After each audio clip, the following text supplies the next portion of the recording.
Some major news out of Texas as the state house there has redrawn the maps. They've passed the legislation to redraw the maps in the state and add in 5 new congressional seats for Republicans. This is a story we've been following for a while. It led Democrats to flee the state to try to postpone this, but ultimately they came back. And so the special session kicked off with this vote along party lines here. The Texas State Senate and the governor have to sign off on this, but Republicans control everything there. And so ultimately that will happen. What this does, though, is set off a redrawing war, a redistricting war across the country. California has said if Texas goes, and they will now redraw their districts in the state to add in 5 Democratic districts to counter the 5 Republican districts that Texas is adding here. Now in California, it's slightly more complex. They have an independent commission that does the redrawing, but you're going to see on Thursday, the legislature in California is going to pass its own map, and then it's going to go to voters this November to override the commission and allow the Democratic governor and Democratic legislature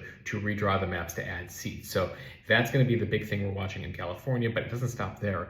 A number of states across the country, blue and red, are now looking at redrawing their maps. We're talking Illinois, Indiana, Ohio, Florida, Missouri, Maryland, New York, among the states that are now looking at a mid-decade redraw. Now, traditionally, we've been redrawing the districts every 10 years since the beginning of the Republic. Once the census takes place in the year that ends in 0, the redrawing of the districts happen. It's called gerrymandering, where in many states, the party in charge tries to draw the districts to their advantage.